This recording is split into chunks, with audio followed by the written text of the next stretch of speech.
Bosch Car Service, entretien et réparation multimarque pour tout type de véhicules, y compris les hybrides et les électriques. Rendez-vous dans l'un de nos 15 000 garages Bosch Car Service dans le monde. BoschCarService.fr présente.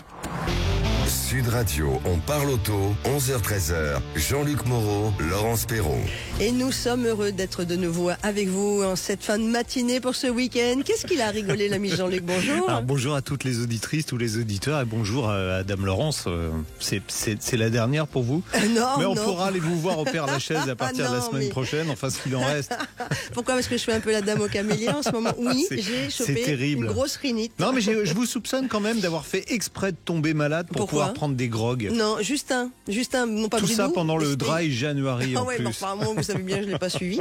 Non, mais j'ai fait effectivement comment on appelle ça, un truc de grand-mère là, un remède. Un remède de mamie hier soir, ça m'a permis de dormir et au moins j'ai bien dormi. Bon, allez, avec ou sans rhume, on va parler auto avec vous et ce jusqu'à 13h, avec quelques super rendez-vous comme on le fait d'habitude, en commençant par vous qui nous écoutez au 0826 300 300, vous pouvez nous rejoindre et poser vos questions. Nous allons également évoquer les pneus intelligents. Ouais. Alors ça, moi, vous m'avez scotché quand on m'a dit Laurence, on va parler pneus intelligents. Ouais, parce que les pneus deviennent intelligents. On ira pour ça au CES de Las Vegas, ou plutôt, on sera avec quelqu'un qui était au CES de Las Vegas pour Goodyear et qui nous expliquera quelle intelligence il peut y avoir dans les pneumatiques. Demain, votre pneu va pas vous parler quand vous conduisez, pour vous dire attention. Par contre, il va communiquer avec la route. Il va communiquer avec la voiture, il va communiquer avec les autres voitures aussi. Entre autres. Voilà. On va parler de l'E85. Est-ce que c'est encore valable de faire installer un boîtier?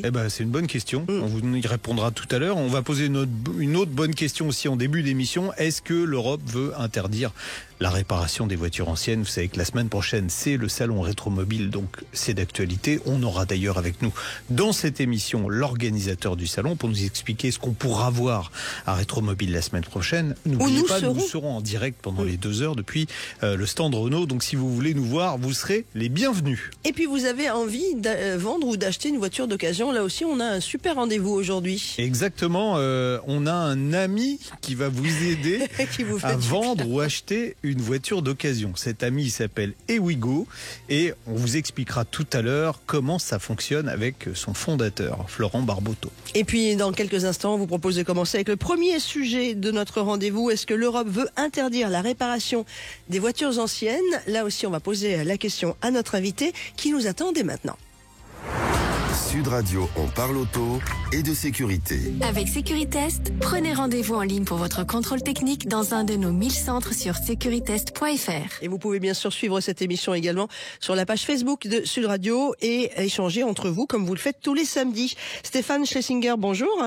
Bonjour. Bonjour Stéphane. Tous nos vœux pour commencer cette nouvelle année 2024. Tous mes vœux également. Voilà. On rappelle Stéphane, il est journaliste. Il est journaliste pour beaucoup de médias parce qu'il travaille un peu pour tout le monde. Il travaille environ 40 heures par jour, donc on le retrouve un petit peu partout. Stéphane, on l'a déjà eu comme invité et il a écrit un article. Alors ça, c'était dans caradisia.com qui m'a beaucoup intéressé parce que il tord un peu le cou. Vous savez, aujourd'hui, Internet, c'est une vaste source d'information, mais c'est aussi une vaste source de désinformation. Et il y a un truc qui traîne déjà depuis un petit moment.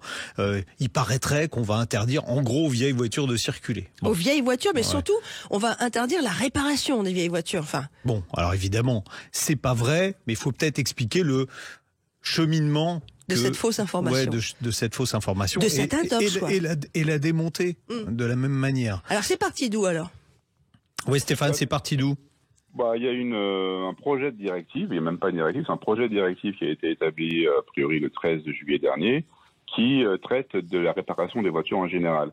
Et en fait, l'Europe veut s'arranger pour que les voitures soient plus faciles à réparer, mais on parle de voitures électriques. Oui, c'est logique. Il y a plein de matériaux qui sont aujourd'hui rares et onéreux dans les voitures électriques. On n'a pas envie de les mettre à la casse pour parfois sur une grosse batterie. Vous savez, c'est plein de petites cellules les unes à côté des autres. S'il y a une cellule qui marche pas, ce qu'on fait aujourd'hui, c'est qu'on remplace toute la batterie, ce qui est un peu ridicule. Il faudrait pouvoir remplacer les cellules une par une sur un moteur électrique. Vous avez dans certains du cuivre, dans d'autres vous avez des terres rares. Il faudrait pouvoir récupérer tout ça. Donc ce qui n'est pas forcément le cas aujourd'hui. Donc cette directive, c'est une directive européenne, Stéphane? Oui, c'est une directive. C'est un projet de directive. Un projet, en fait, c'est un projet d'amélioration d'une directive qui existe déjà sur la façon qu'on a de réparer les voitures et après éventuellement de s'en débarrasser. Ouais, on viendra pas donc chez vous saisir votre Fiat, je dis au hasard, votre Fiat Uno par exemple, pour la mettre au rebut. Non. Non, absolument pas. Le texte européen dit simplement que quand on veut se débarrasser d'une épave, quand on veut s'en débarrasser, pas juste quand on veut la garder. Quand on veut se débarrasser d'une épave, il faut la confier à un organisme agréé. Voilà, pour pas que cette épave devienne un déchet dangereux, ce qui paraît relativement logique. Il dit aussi que on ne doit pas se servir, par exemple, des pays d'Afrique pour la refourguer à vil prix. Ça, c'est interdit. Il y a des pays d'Afrique d'ailleurs qui interdisent aujourd'hui l'importation des véhicules qui sont en mauvais état ou trop anciens. Exactement. Par exemple, le Maroc, je crois, ne refuse des voitures d'avant 2018. Ça a vérifié, mais voilà. Ce qui est très logique. Donc, certains en ont déduit que pour des véhicules anciens, on ne pourrait plus rien en faire. On allait être obligé de les confier à un destructeur. C'est absolument faux. D'accord. Si on garde sa voiture ancienne, si on ne veut pas la vendre, on en fait ce qu'on veut. D'accord. Qu'elle soit roulante ou pas. Ouais. Qu'elle soit roulante ou pas, qu'elle soit en bon état ou que ce soit une épave. Bon, l'Europe voudrait aussi plus de traçabilité sur la réparation des voitures. Alors, il y a quelque chose qui existe aujourd'hui, c'est que vous avez des véhicules, ça s'appelle, on les sort du SIV, des véhicules gravement accidentés qui normalement ne devraient pouvoir reprendre la route qu'après une réparation contrôlée par un expert. Alors ceux-là, ils sortent du SIV, ils partent en Pologne, ils partent dans des pays en général en Europe assez loin, ils reviennent réparer, là ils rentrent dans le SIV comme par magie, réparés, mais est-ce qu'ils ont été réparés correctement? On n'en sait rien. On va dire qu'une fois sur deux, c'est pas le cas. Et ça, il faudrait pouvoir aussi, d'après l'Europe, mettre fin à ça, parce que finalement une bonne idée. Oui, ça va complètement assainir l'offre de véhicules d'occasion qu'on pourra avoir et éviter de se faire piéger en pensant faire une bonne affaire. Bon, comment on en arrive, Stéphane, à des infos aussi excessives? Ouais, excessives que voilà, on va interdire la réparation des voitures anciennes en partant de finalement juste un projet. Un projet d'une part et d'autre part un projet qui ne stipule absolument pas ça.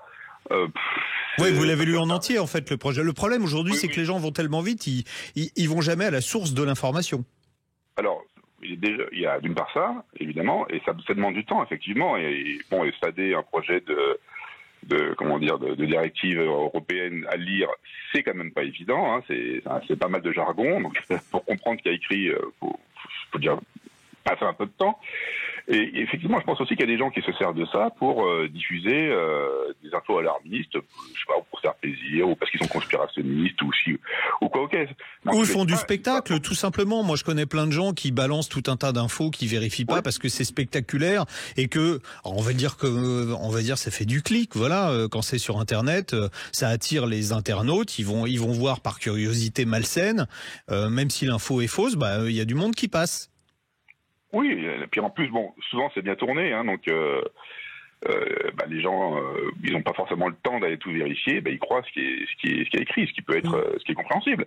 Donc non, il faut absolument prendre le temps de vérifier, il faut aller sur des organes de presse qui eux aussi vont prendre le temps de décortiquer les textes. C'est surtout ce que j'allais dire. Ouais, c'est surtout ce que j'allais vous dire. Il faut faire confiance à certains médias qui sont des vrais médias. Il faut arrêter de regarder toutes les informations qu'on peut lire sur des blogs ou qui viennent d'influenceurs et on connaît.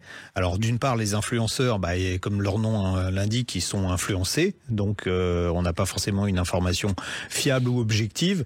Et puis il y a tout un tas de sites qui font du racolage. Ils font pas de l'information, ils font du racolage. Donc, en tout cas, vous pouvez aller sur caradisiac.com. Voilà. Ouais, c'est bien fait. Voilà. Moi, j'ai passé beaucoup de temps à relire cette directive, pour comprendre de quoi il retournait. Non, il n'y a aucun danger pour les voitures anciennes en matière de réparation ou même de circulation.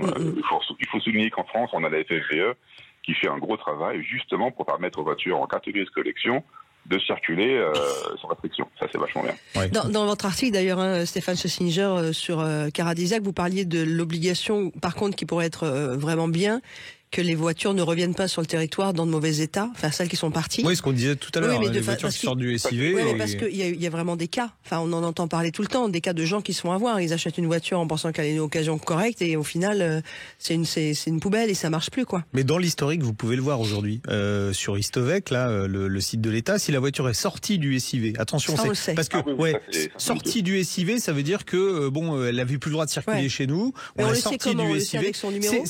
C'est indiqué.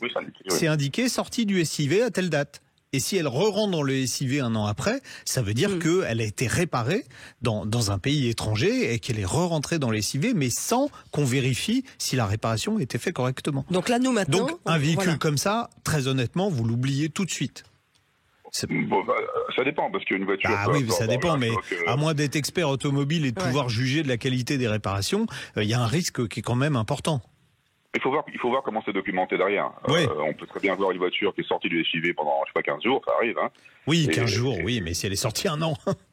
Un an, ça veut dire que, c'est un peu plus embêtant. Il faut voir ce qui a été fait dessus. Il faut absolument que ça soit documenté par des factures, par un rapport d'expertise, par tout ça. Voilà.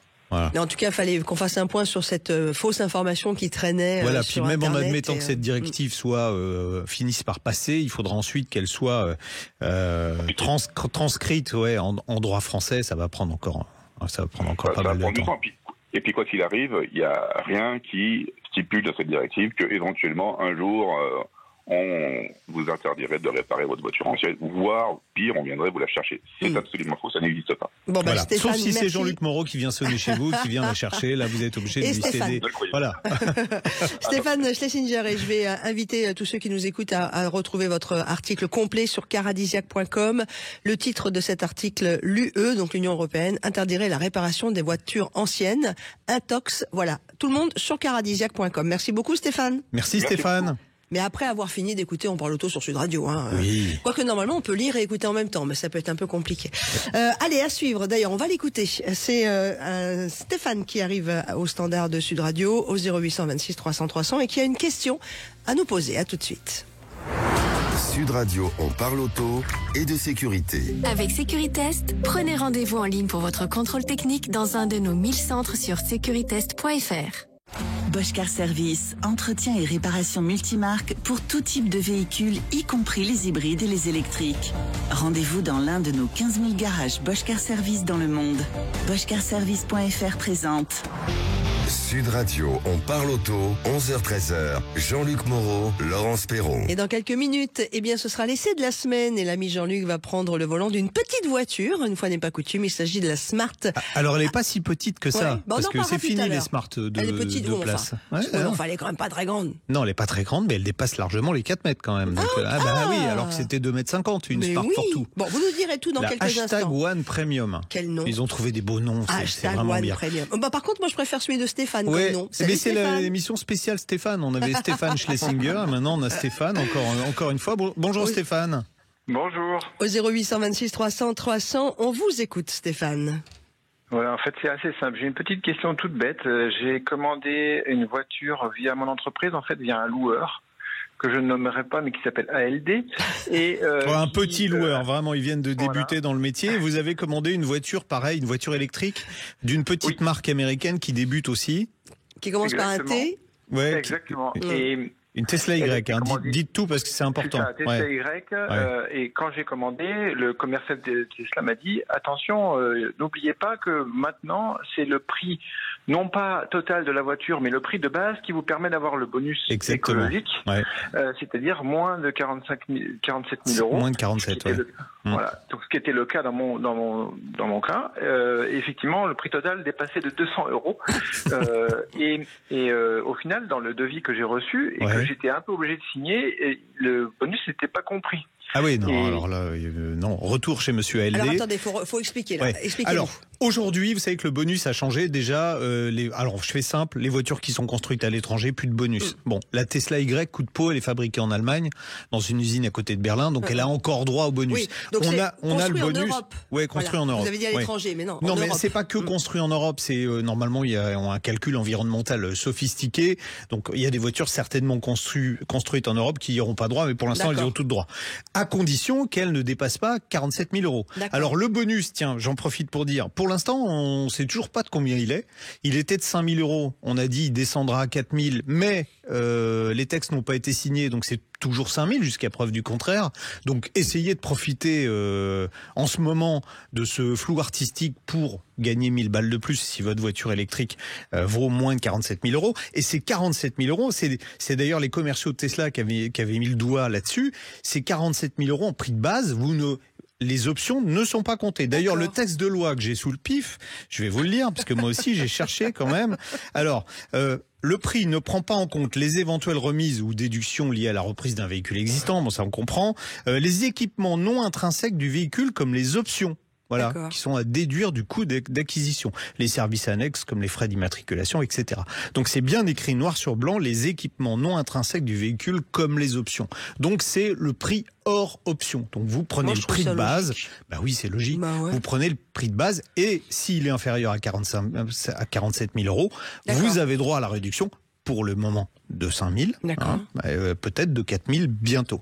Donc ALD n'est pas pris en compte ça. Là, je me dis quelque part, quand je vous disais c'est une petite boîte qui débute, il y a quelque chose qui m'échappe. Ils doivent prendre en compte le bonus écologique. Alors, où est-ce que j'ai trouvé ce texte de loi? Parce que vous avez cherché, Stéphane.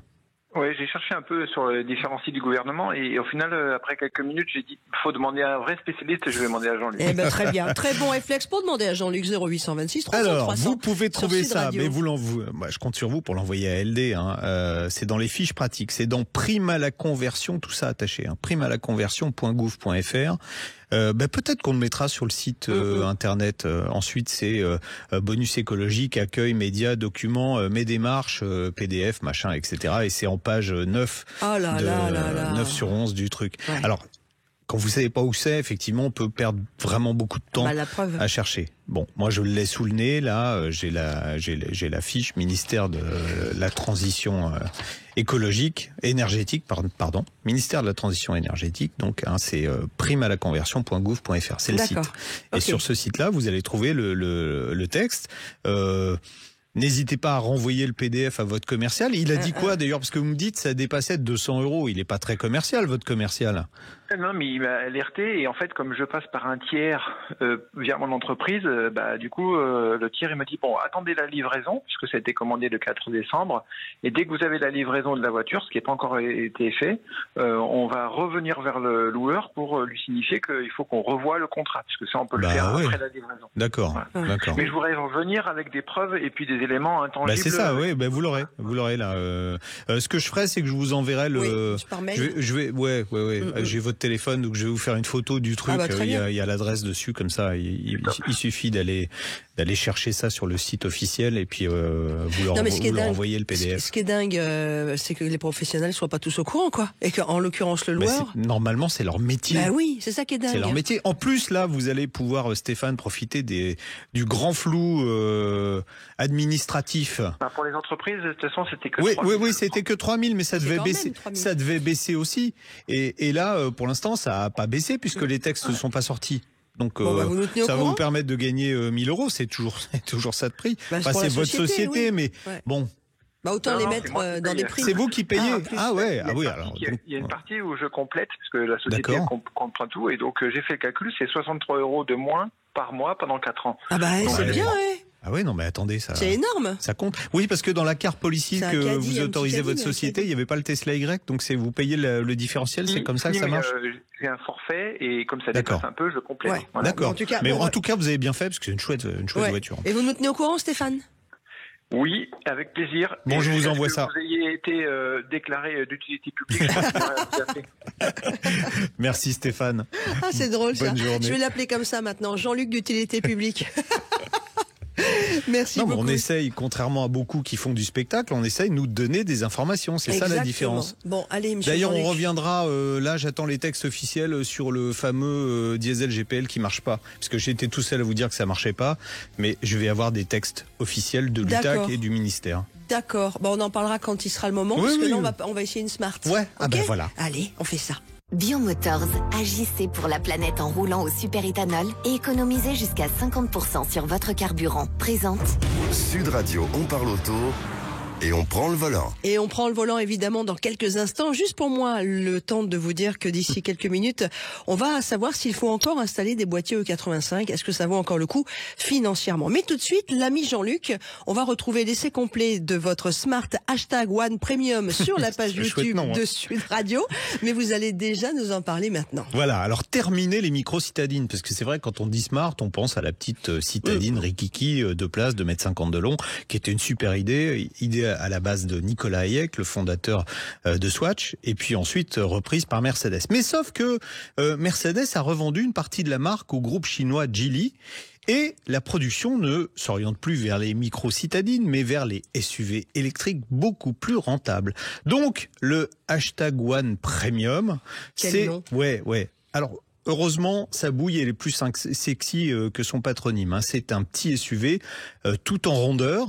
Il garde d'ailleurs un peu l'aspect gros jouet des Smart d'antan, avec des grandes roues qui sont aux quatre coins, 4,27 m de long. Donc on est loin des 2,50 m de la Smart dont on parlait tout à l'heure. Alors personnellement, moi, d'abord, je trouve la ligne plutôt réussie et j'aime bien la partie arrière parce que ça me rappelle un peu certaines calèches de mon enfance. Non, je plaisante. Je suis beaucoup moins vieux que François Alain. Le volume du coffre, en revanche, là, vous mettrez pas beaucoup de bouteilles, Laurence. 313 litres. Pas quoi que 313 litres, ça fait pas mal de bouteilles. La réputation. Mais on peut quand même ranger les câbles et des petits sacs sous le plancher. Moi, voilà. monsieur, je sauve les vignerons. Ouais. Bon, poignée de porte escamotable. Ça jette quand vous avez des amis, vous approchez de la voiture, tac, les poignées de porte s'escamotent. Une plateforme commune avec le nouveau Volvo EX30 qu'on essayera bientôt. Ça veut dire quoi? Ça veut dire un très grand empattement, c'est l'espace entre les roues avant et arrière. Donc une habitabilité qui est bonne, à l'arrière principalement, avec en plus une banquette qui coulisse sur 13 cm. Ça vous permet de moduler le volume du coffre ou d'avoir plus d'espace derrière. Un espace généreux qui est accentué sur notre finition par un toit panoramique vitré, c'est lumineux, c'est très original en matière de présentation à l'intérieur, une inspiration un peu Apple pour le design et je trouve ça très joli. On a l'impression d'habiter dans un smartphone, c'est pas mal. Il n'y a pas une pomme au milieu de l'écran central, mais il y a une map monde un peu avec un graphisme un peu rigolo sur c'est l'écran d'accueil de ce grand écran central. Il fait 12,8 pouces. Je vais y arriver. En plus, il amusera les enfants. Vous savez pourquoi? Parce qu'il y a un petit renard qui est en bas à droite de l'écran et en fonction de ce qu'on fait, le petit renard, il a des attitudes complètement différentes. Parfois, on lui parle, on a l'impression qu'il comprend tout. Je me demande d'ailleurs comment ils ont fait. Ça se trouve, on est espionné par un renard. C'est terrible. Bon, les menus sont très riches, ouais, mais c'est pas très intuitif. À l'inverse, l'affichage des compteurs, il est très minimaliste, mais il est doublé par un affichage tête haute qui est très lisible. L'équipement, comme ce modèle s'appelle Premium, on se doute qu'il est premium, il est très complet, il y a aussi beaucoup de rangements malins, il y a même un espace réservé pour la carte de recharge. Bon, c'est bien pensé. C'est bien sûr une voiture électrique, comme on l'a dit tout à l'heure, ici en propulsion, parce que le moteur est à l'arrière. Un moteur pour une petite voiture assez costaud, 272 chevaux, 343 Nm de couple, ça envoie du pâté. Il est alimenté par une batterie de 62 kWh utile, donc assez correct. Okay. Bon, le #One, c'est vrai qu'il est joli ce nom quand même. Ça fait oublier un peu le caractère sautillant des Smart Fortwo. Les premières Fortwo, c'était une catastrophe en termes de confort. Ça s'est un petit peu amélioré au fil du temps. Là, c'est vraiment beaucoup mieux, même avec les grandes roues. On perd pas de plombage cette fois, ni de vertèbres quand on passe sur les ralentisseurs, et ça c'est bien. Plombage dedans, évidemment. Ouais. Malgré le confort, ça reste une voiture très fun à conduire. D'abord, je vous l'ai dit, c'est une propulsion. En plus, le moteur ne manque pas de peps malgré les 1800 kg de la voiture. Sur le mouillé, on peut même, si on le désire, si on désactive par exemple les aides à la conduite, faire un petit peu déboîter l'arrière et se marrer 5 minutes en faisant glisser l'auto. Mais il faut pas oublier de tout désactiver, ce qui est pas forcément simple parce que les aides à la conduite, c'est comme les mauvaises nouvelles, on a l'impression de vouloir les oublier, elles reviennent toutes seules, c'est très bizarre. Bon, Smart n'est pas très généreux en matière de récupération d'énergie, il y a deux positions, il y a standard ou standard plus, qui ralentit un petit peu plus, vous avez aussi une position e-pédale qui permet d'aller jusqu'à l'arrêt complet, mais d'abord c'est pas pratique pour les sélectionner, il faut passer par des menus et des sous-menus, et puis il n'y a pas de mode roue libre, et ça je trouve ça un petit peu dommage. Alors l'autonomie, normalement, l'autonomie normalisée de 440 km. Bon, sur les petites routes, moi j'ai consommé 17 kWh au 100, c'est plutôt bien. Sur autoroute, à 130, j'ai consommé 24 kWh au 100. C'est bien aussi, n'empêche que on fait pas 400 km avec des consos comme ça. On fera 200 sur l'autoroute, pourquoi ? Parce que sur l'autoroute, on va de 10 à 80%, ça sert à rien de charger plus. Et puis, on fera 350 km sur route. On va dire que c'est correct, mais c'est pas une voiture faite pour aller loin. Côté recharge, en revanche, elle est plutôt pas mal. 22 kW en courant alternatif. C'est un chargeur, c'est ce qu'il y a de plus puissant comme chargeur. 150 kW en courant continu. Moi, j'ai même noté un pic. Je me suis arrêté sur une borne Ionity. J'ai même noté un pic à 160 kW. Donc, plus que ce que dit le constructeur. C'est assez rare. Bon, je vous la fais différemment pour que vous compreniez mieux. En 8 minutes, on récupère 100 km d'autonomie. D'accord. Donc, c'est bien. C'est assez correct. Surtout qu'il y en a que 200 sur autoroute. Donc, en fait, en 16 minutes, j'ai refait le pompe plein, quoi. Ouais, un peu plus de 16 minutes parce que vous chargez plus vite au départ. Ouais. Voilà. Bon, vous comprenez. Cette version premium coûte 43 815 €. Oh, oui, bah quand même. Hein. Ah, mais ouais. Ouais, voilà. Mais comme on l'a dit, 272 chevaux. Alors pour l'acheter, vous pouvez aller soit en ligne, soit chez certains concessionnaires Mercedes sélectionnés. Le bonus écologique, on vient d'en parler, bah la Agnette, puisque vous avez compris au début, je vous ai dit, ils ont vendu aux Chinois, donc la plateforme les chinoise, et la voiture est fabriquée en Chine, donc plus de bonus écologique. Écoutez, moi je trouve que pour celui qui a besoin d'un petit SUV qui fait pas des grands trajets en famille, c'est pas un mauvais choix, c'est original, et c'est surtout sympa à conduire et confortable. D'accord, ok. Bon, moi je sais pas le coup de cœur, mais vous avez le côté très pratico-pratique et vous m'avez presque séduit. Je vais quand même l'essayer, mais pour le plaisir. Moi, je roulerai pas trop avec, je sais pas. Bon, on verra. Bon, merci beaucoup. Je vous en prie. Et vous retrouvez l'essentiel, évidemment, l'intégralité de l'essai vidéo de l'ami Jean-Luc Moreau sur la page YouTube de Sud Radio. Sud Radio, on parle auto et on prend le volant. Avec Biomotors, agissez pour la planète en roulant au superéthanol et économisez jusqu'à 50% sur votre carburant. Rendez-vous sur biomotors.fr. Et vous savez que notre rendez-vous vous permet de prendre la parole, bien sûr, vous posez vos questions. Alors soit vous nous appelez au 0826 300 300, soit vous continuez de réagir sur la page Facebook de Sud Radio, évidemment la page avec notre émission en direct. Et puis sinon, vous nous écrivez par mail, jeparticipe@sudradio.fr et vous mettez bien On parle auto dans l'objet de votre mail. Back to Car, première marque de pièces auto recyclées et garantie à vie, vous présente Sud Radio, on parle auto et d'environnement. Et dans quelques instants, eh bien, on va recevoir Pierre qui a une question à nous poser au 0826 300 300. Mais tout de suite, nous, c'est une question et moi que je pose à l'ami Jean-Luc. Faut-il encore installer un boîtier E85 vu le prix actuellement de l'éthanol? Pour en parler, on a Alexis Landrieux qui est gérant de Biomotors, fabricant et installateur de boîtiers avec nous. Oui, bonjour Alexis. Et puis bonne année, puisque je crois qu'on ne s'est pas parlé depuis le début de l'année. Mais non. Bonjour Laurent, bonjour Jean-Luc et meilleurs vœux vous aussi. Ouais. Une bonne année Alexis. Bon, cette semaine, il y avait la conférence de presse de la filière pour faire un petit point sur la filière éthanol qui a, alors sans vilain jeu de mots, qui a explosé ces dernières années. C'est vrai quand on voyait le prix de l'éthanol à la pompe qui, si on revient 3 ans en arrière, était dans certaines régions à 50 centimes, alors que le litre de super était aux alentours d'1,60 €. On ne pouvait que craquer pour ce biocarburant français, s'il vous plaît, puisqu'on va quand même rappeler avant toute chose que c'est un carburant produit en France. Donc il y a eu un gros engouement. On a l'impression, Alexis, que le soufflet est un petit peu retombé. 2023 est une année un peu moins bonne pour les installations de boîtiers. Alors en réalité, effectivement, ça a pu surprendre de voir l'éthanol pour la première fois en 16 ans passer la barre des 1 €. Mais on l'avait dit, c'était la hausse du gaz, notamment suite à la guerre en Ukraine, qui, comme il en faut pour distiller l'alcool, qui avait effectivement fait grimper un peu le prix. Maintenant, évidemment, le gaz est revenu à normal et on a bien 1 litre d'éthanol garanti pour toute l'année, bien en dessous des 1 € puisqu'on est revenu à environ 84 centimes le litre si on va par exemple chez Intermarché, là où actuellement se positionne le moins cher. D'accord. Donc, j'allais dire, autre coup porté à la filière éthanol, c'est Ford qui va arrêter la commercialisation des véhicules en première monte en flex fuel. Donc, il ne restera plus comme possibilité pour rouler légalement que les boîtiers. Mais malgré ça, on a le sentiment que ça s'est un peu tassé. Vous avez équipé combien de véhicules l'an dernier par rapport à l'année précédente ?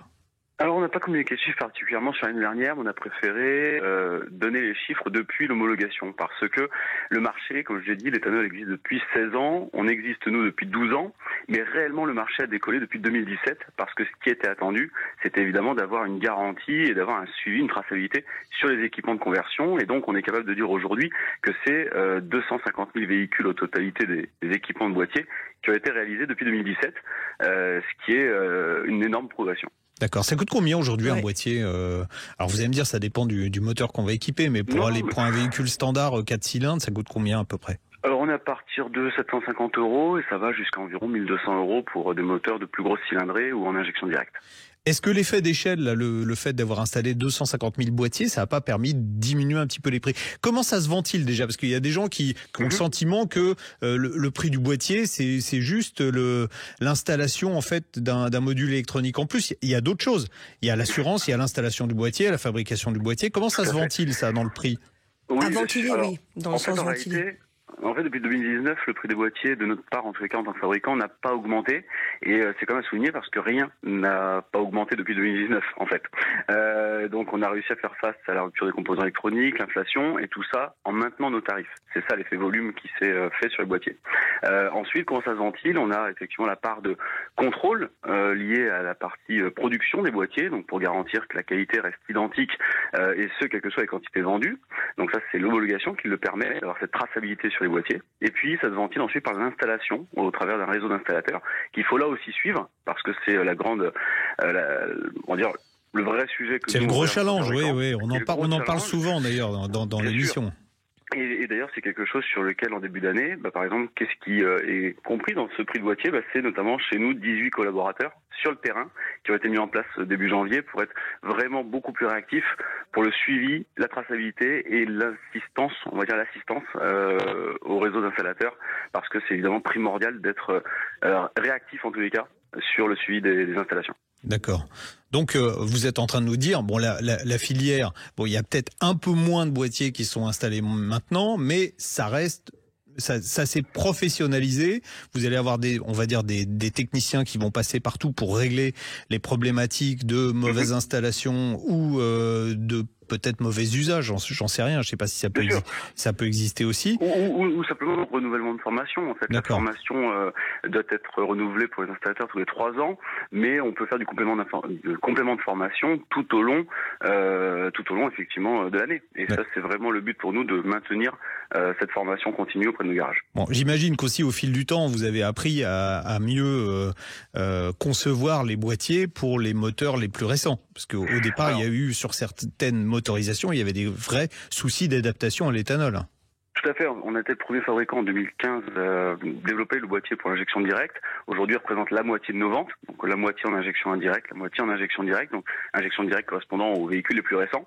Là où c'est professionnalisé, c'est qu'on apporte véritablement beaucoup plus d'aide au garage sur être attentif aux petites maladies que peuvent connaître parfois les nouvelles motorisations et ne pas se faire piéger à ne pas équiper un véhicule qui aurait une campagne de rappel en cours, des choses sur lesquelles on pourrait avoir après un retour négatif et une insatisfaction du consommateur. D'accord. Bon, donc on voit que on va vers le bout du tunnel, si j'ose dire. Disons qu'en fait, c'est 2017, c'était le boom de l'éthanol. On a doublé le nombre de stations depuis 2017. Il y a combien de stations aujourd'hui en France, Alexis? On est à 3600 stations. Ah oui, c'est énorme. Qui correspond globalement à 40% des stations qui en proposent. Oui, d'accord. Donc, tout ça, ça nécessite pour nous, en tous les cas, on a beaucoup recruté notamment, depuis 2017, puisqu'on était une dizaine de collaborateurs, on est aujourd'hui 70. Donc il faut former, il faut accompagner le réseau, et tout ça permet évidemment de professionnaliser, et notamment à travers les formations au GNFA de nos installateurs, permettant de donner vraiment un caractère métier à ce qui est notre conviction maintenant depuis 12 ans. Bon, ça reste intéressant, c'était la question de départ, ça reste financièrement intéressant d'installer un boîtier sur un véhicule malgré le coût quand même assez élevé de l'installation. Alors, je vais répondre très rapidement. Quand j'ai commencé l'activité en 2011, l'éthanol était à 95 centimes et l'essence était à 1,30 €. Ouais. Et pourtant, on faisait déjà des boîtiers. En fait, l'éthanol, l'économie, l'écart entre l'essence qui a beaucoup augmenté comparativement, et même de plus en plus important d'année en année. D'accord. Et vous, c'est quoi les je vais pas y arriver aujourd'hui, les objectifs pour vous maintenant, enfin votre possibilité de développement encore, vous avez des chiffres, vous avez des... Oui, on démocratise beaucoup parce qu'il y a encore beaucoup de préjugés autour de l'éthanol, donc on le démocratise beaucoup dans la compétition automobile, notamment avec un Buick qui a roulé au Dakar et qui a fini 2e dans la catégorie Dakar Future 1000 cette année. Et puis on va développer également d'autres domaines d'activité tels que les bateaux, les motos aussi qui devraient arriver en homologation courant de l'année. D'accord. La question qui fâche, il y a des gens, même certains journalistes, qui veulent faire des comparatifs entre des véhicules équipés avec des boîtiers et d'autres avec des reprogrammations. Bien sûr. On en est où? Puisqu'on va rappeler quand même qu'une reprogrammation, c'est à la fois illégal et qu'on n'est pas assuré et qu'on s'expose à des risques qui peuvent être importants. Mais aujourd'hui, le marché de la reprogrammation, vous avez une idée de ce qu'il peut représenter? Alors justement, c'est là où en fait c'est un peu injuste de comparer parce que bien sûr on a des retours clients, on en tient compte, on s'améliore grâce à cela d'ailleurs, et on remercie tous nos consommateurs et clients de nous en faire part, mais tout ça est permis grâce à la traçabilité d'une homologation. La reprogrammation finalement c'est illégal, donc on n'a pas de chiffres, il y a du mécontentement aussi, mais alors de combien on ne sait pas. Et tout ça fait que finalement c'est très très flou et c'est finalement assez risqué d'aller vers une solution illégale parce que c'est comme chez vous, si vous avez un compteur électrique qui n'est pas aux normes, si ça brûle, personne ne vous assurera votre maison. Et bien là en fait le risque. Ouais.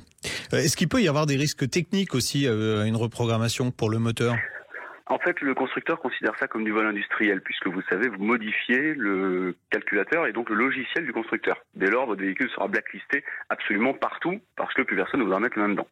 Le boîtier, la réglementation a fait en sorte que justement il y ait des garanties.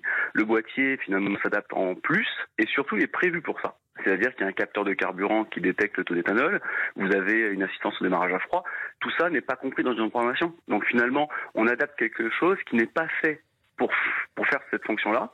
Et c'est d'où l'intérêt d'avoir un boîtier justement qui a été approuvé et testé par l'UTAC pour pouvoir garantir justement que vous achetiez quelque chose qui fonctionne. D'accord. Le contrôle technique refuse les véhicules qui ont des reprogrammations, même si on peut pas forcément le voir. Alors voilà, à vrai dire, en fait, c'est là où le flou s'installe, c'est que le contrôle technique, ils vont évidemment pas prendre le temps de regarder le type de carburant, mais ce qu'il faut bien considérer, même si ça n'arrive pas tous les jours, c'est en cas d'accident grave, votre véhicule a été modifié au niveau de ses caractéristiques techniques de la carte grise. Et donc, ça implique que, en cas d'accident grave, bien sûr que les assureurs aujourd'hui sont formés, les experts sont formés à vérifier le type de carburant utilisé. Si c'est pas celui qui correspond à la carte grise, ils prendront comme raison de dire effectivement, on ne pourra pas couvrir. Alors évidemment, pas en cas de petit accrochage sur un pare-choc, mais bien justement dans le cas des accidents les plus graves, type corporel, où là, on pourrait être amené à payer toute sa vie. Bon, donc, on a fait un gros tour d'horizon là, bravo. Oui. Donc ceux qui enterrent un peu vite les boîtiers, c'est un peu vite justement. Et si vous aviez envie d'un boîtier, vous n'hésitez pas. Et puis on continuera à produire. J'ai lu aussi à droite à gauche qu'on allait peut-être arrêter de produire de l'éthanol en France. C'est n'importe quoi. On en revient dans en fait notre premier sujet de l'émission, la désinformation sur Internet. C'est absolument hallucinant. Donc écoutez Sud Radio, on parle auto pour avoir les vraies infos. On vous embrasse, merci Alexis Landrieux. Merci, excellente journée à vous. Gérant de Biomotors, c'est fabricant et installateur de ces fameux boîtiers E85. À suivre, c'est Pierre qui nous rejoint au 0826 300 300. Sud Radio, on parle auto et d'environnement. Présenté par Back to Car, première marque de pièces auto recyclées et garantie à vie. Bosch Car Service, entretien et réparation multimarque pour tout type de véhicules, y compris les hybrides et les électriques. Rendez-vous dans l'un de nos 15 000 garages Bosch Car Service dans le monde. BoschCarService.fr présente. Sud Radio, on parle auto, 11h-13h, Jean-Luc Moreau, Laurence Perron. Et juste avant le retour de l'information de midi, c'est Pierre que nous accueillons au 0826 300 300. Bonjour Pierre. Bonjour Pierre. Bonjour. Merci d'être avec nous, comment allez-vous ? Bien, très bien. Alors on vous écoute. Alors voilà, ma question dont je vous ai fait part, c'était pour changer ma voiture. J'ai une Mercedes classe B de 2015 et 180 4 roues motrices. Et donc j'aurais souhaité la changer et mon choix se portait sur un Lexus pour changer, pour faire plaisir à Jean-Luc. non, mais attendez.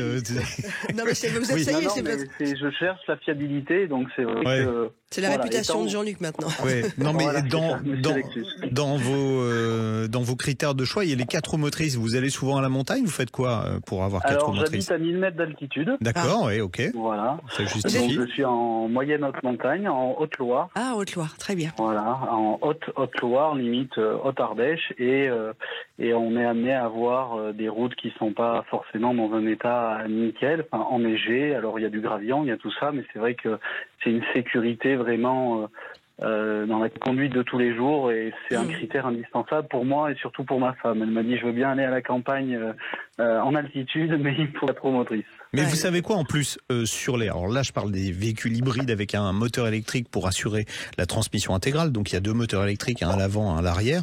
La consommation en général plus faible sur les versions 4 roues motrices que sur les versions 2 roues motrices. Pourquoi? Parce que quand vous avez un seul moteur électrique à l'avant, quand vous êtes en décélération, on ne peut pas trop déséquilibrer entre l'avant et l'arrière. Donc la régénération du moteur électrique à l'avant, on peut pas l'avoir totalement. Sinon, on aurait trop de freinage sur l'avant et pas encore sur l'arrière, puisqu'on est que en freinage électrique pour le moment. Tant qu'on n'a pas touché vraiment au freinage mécanique, on n'a pas de frein à l'arrière.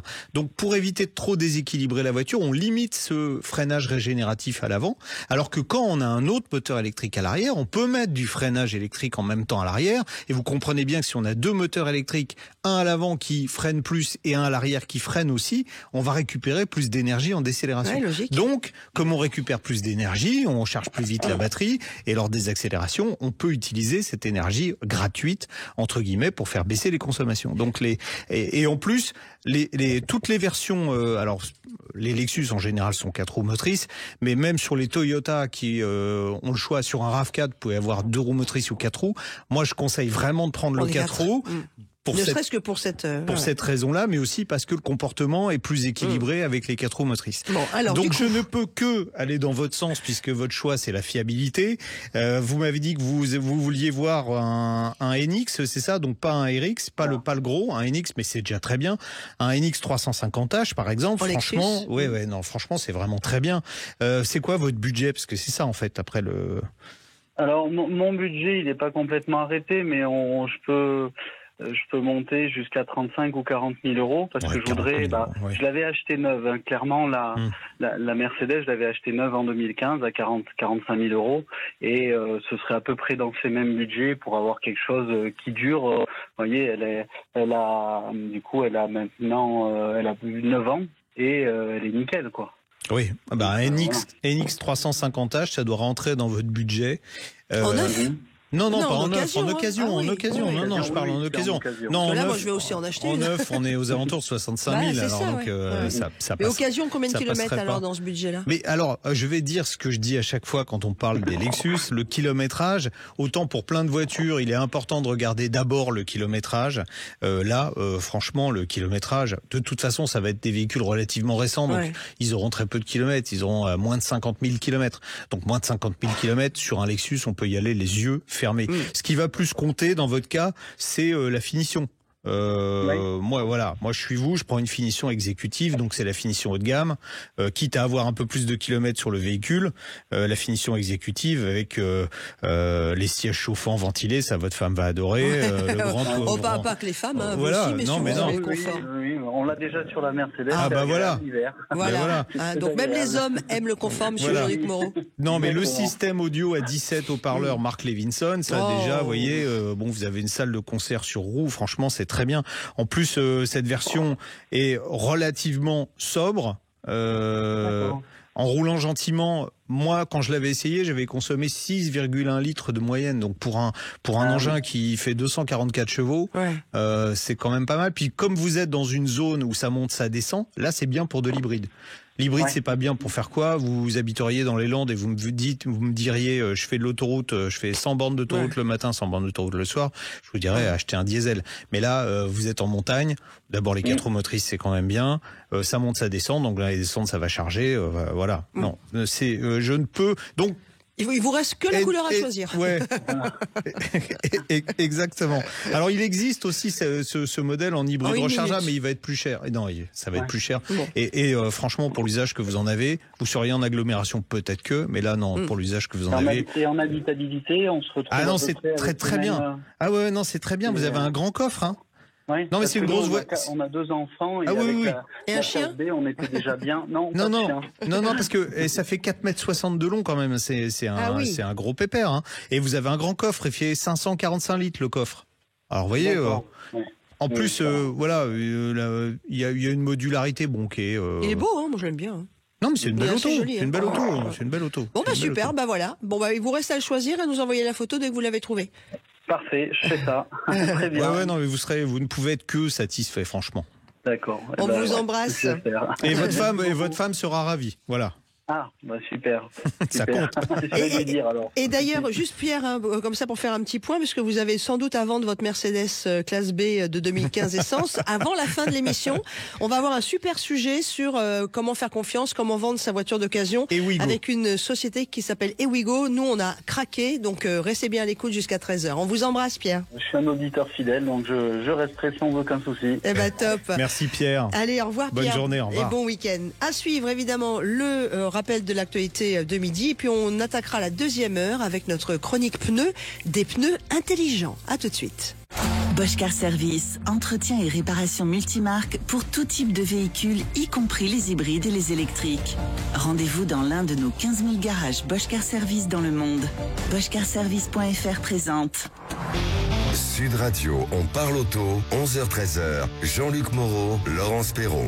Et nous sommes avec vous tous les samedis. Avec quel bonheur de partager passion auto, passion mobilité, et puis également de répondre à toutes vos questions au 0826 300 300. Vous n'hésitez pas. Allez, au programme de cette deuxième heure, on en a parlé juste avant le journal de midi. On va recevoir Florent Barotto, qui est le créateur d'Ewigo, ou comment être sûr de bien vendre. Il s'appelle même Florent Barbotto, je crois. Voilà. Comment bien vendre sa voiture d'occasion ou en trouver une en toute confiance. Ouais, comme Jean-Luc Moreau ne peut pas vous aider dans l'achat de tous vos véhicules, eh bien, vous pourrez vous faire aider par cet ami qui s'appelle Ewigo, qui vous aide à vendre ou à acheter votre voiture. Oui. C'est quoi cette chanson? Parce que ça me dit rien du tout, moi. Je sais pas. Ewigo. Je sais pas.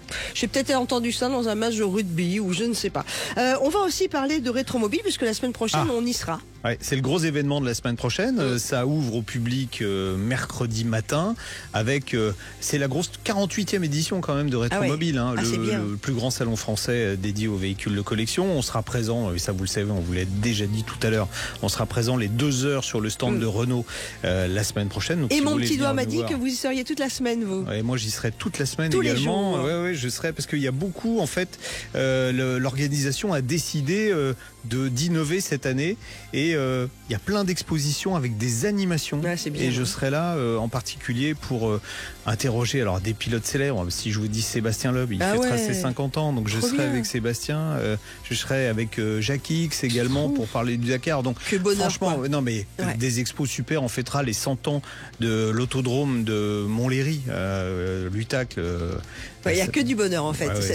Ça va être très très bien. Et donc on va en parler aussi dans notre émission. Quelles sont les surprises en détail, et pas simplement celles que vous nous avez annoncées. Oui, on sera avec l'organisateur, avec le directeur du salon tout à l'heure. Romain Grabowski. Exactement. Et puis évidemment, vous avez la parole. Vous pouvez nous envoyer vos questions par mail. Je participe @sudradio.fr en mettant bien On parle auto en objet de votre mail, ou tout de suite sur la page Facebook de Sud Radio. Vous êtes nombreux à nous suivre, ou par téléphone au 0826 300 300. Et bien maintenant, moi ce que je vous propose, c'est de parler de pneumatiques, parce qu'il paraît que ces petites bêtes-là, ça va devenir intelligent. À tout de suite. Le syndicat du pneu, les spécialistes du pneu au service de votre sécurité sur la route, présente Sud Radio, on parle auto. Parlons pneus, parlons bien. Et nous accueillons tout de suite Sosia Gosret-Josten. Bonjour. Bonjour. Oui, bonjour. Spécialiste des solutions connectées Goodyear. Parce que, l'ami Jean-Luc, on veut parler de ce pneumatique intelligent. C'est pneumatique, parce qu'il n'y en a pas qu'un qui est intelligent. Mais en tout cas, chez Goodyear, ils en signent. Oui, alors, il y a eu en début d'année le CES de Las Vegas. On y parle beaucoup d'électronique. D'ailleurs, c'est un salon d'électronique. Mais on y parle aussi d'automobile. Et on y présente toutes les solutions du futur. Et Goodyear y était cette année pour présenter ces solutions de pneumatiques intelligents qui vont lire la route et communiquer avec la voiture. Alors dit comme ça y est, on a l'impression que c'est de la science-fiction, mais il y a déjà un petit moment que ça existe, Socia, que Goodyear en tout cas travaille sur le sujet. Oui, tout à fait. Ça fait plus de 10 ans que Goodyear travaille sur le sujet du pneu connecté, pneu intelligent. Enfin, ça a plusieurs noms. Hein. Après, c'est pas uniquement le pneu qui est intelligent, mais c'est aussi, toute l'intelligence qui est créée en interne, du coup, à base d'algorithmes. Donc, oui, ça sonne un petit peu plus de science-fiction, mais c'est là, et c'est bien et belle là, déjà, sur les routes. Donc, alors, vous travaillez avec d'autres sociétés pour... alors, quels avantages, parce que là, moi, je pense à ma maman qui est en train d'écouter, vous lui avez parlé d'algorithmes, de pneus intelligents, elle a du mal à visualiser ce que ça va pouvoir lui apporter sur sa voiture, mais si on parle très concrètement, quels avantages peuvent apporter des pneus communicants? Parce qu'on dit intelligents, mais ils sont communicants, en fait. Tout à fait. Donc, quels avantages pour une personne lambda comme votre maman et vous et moi? On parle surtout d'une meilleure expérience client et d'une meilleure sécurité. Donc, ce que le pneu entre guillemets ressent ou les données qu'on peut capter au niveau pneu, donc le seul contact qu'on a avec la route, c'est des données très précieuses qu'on peut avoir que à cet endroit-là. Donc, Et comment le pneu peut remonter des informations sur, par exemple, l'adhérence de la route? Comment ça se fait, ça? Il y a des capteurs? Comment ça marche, tiens? Il y a plusieurs possibilités. Donc, soit on met des capteurs dans les pneus, carrément, donc dans la bande de roulement, donc c'est-à-dire à l'intérieur du pneu. Donc, un client va même pas voir, en fait, qu'il y a quelque chose qui est différent sur ce pneu. On utilise tout simplement notre connaissance du pneu pour extraire des données. Donc, c'est-à-dire en sachant que c'est un pneu été, un pneu hiver, en le cumulant avec certaines données qu'on a sur l'état des routes, sur le temps, on peut extraire du savoir comment le pneu adhère sur la route. Est-ce que c'est sûr de prendre un virage à 50 km/h ou plutôt à 60? Donc on peut donner des informations à quelle vitesse rouler ou quand changer un pneu. D'accord. Donc c'est le pneu qui vous indiquera, tiens, ça y est, là j'ai plus envie de bosser, faudrait me changer, me remplacer par un camarade qui est plus jeune. C'est ça, exactement. J'ai vu dans la communication que vous avez faite après le CES de Las Vegas que ça permettait aussi de réduire les distances de freinage. Comment c'est possible, ça? Parce que le pneu, en fait, il a une adhérence donnée. Quand on appuie sur la pédale de frein, en général, les voitures modernes mettent la pleine puissance de freinage pour réduire la distance au maximum. Comment, avec un pneu intelligent, on peut encore réduire cette distance? Très simple, en donnant cette information au système du véhicule. Donc vous avez par exemple les systèmes d'anti-blocage qui fonctionnent en se disant tiens, j'ai un pneu neuf et c'est un pneu été. D'accord. Par contre, si je peux donner une meilleure information sur le pneu et sur l'état du pneu à ce système, il va être encore plus performant. Donc ça va encore réduire les distances de freinage, oui. Ouais, on peut réduire, vous écrivez 1,75 mètres, alors ça paraît pas beaucoup, mais quand on doit s'arrêter, qu'il y a un piéton qui traverse, 1,75 mètres, ça peut lui sauver la vie, donc c'est quand même important. Autre chose, vous annoncez aussi que vous allez pouvoir améliorer le contrôle des mouvements du véhicule, donc améliorer la tenue de route, le confort, en partant du pneumatique, de l'information fournie par le pneumatique. Comment vous allez faire ? C'est un petit peu sur le même concept que sur le freinage. Si on peut remonter les informations précises du pneu sur l'adhérence du pneu ou sur le contact entre le pneu et la route et l'état de la route actuelle, on peut jouer sur certains systèmes de confort, disons, si le pneu il peut sentir que la route elle est dégradée, le système de suspension peut être adapté automatiquement, comme ça c'est plus confort, on sent moins les trous dans la route, ou on veut avoir une conduite plus sportive, donc par exemple tourner ce fameux bouton entre sport, éco et tout ça. Est-ce que le pneu il est adapté pour cette conduite, donc de permettre aussi une conduite plus sportive par exemple. D'accord. Le pneu pourra détecter aussi s'il arrive dans une zone où il y a beaucoup d'eau et qui part en aquaplaning. Donc là, vous serez prévenu avant l'aquaplaning. Donc on travaille sur 2 solutions là qui s'embriquent. Donc une fois, vraiment une alerte, un warning pour le conducteur, pour pouvoir lui dire attention, vous arrivez dans une zone d'aquaplanage, donc avant même de faire de l'aquaplanage. Et dans le cas où on va dans une zone d'aquaplanage, d'assister aussi avec les systèmes qui sont présents dans le véhicule pour stabiliser le véhicule. Donc c'est une action préventive. Pardon, excusez-moi. Allez-y, pour prévenir le conducteur. Mais aussi pour directement agir sur les systèmes de sécurité que le véhicule il a déjà en place. D'accord. Socia Cosret, Josten, ça arrivera quand sur la voiture de Monsieur Tout-le-Monde, ces technologies? C'est toujours une très bonne question.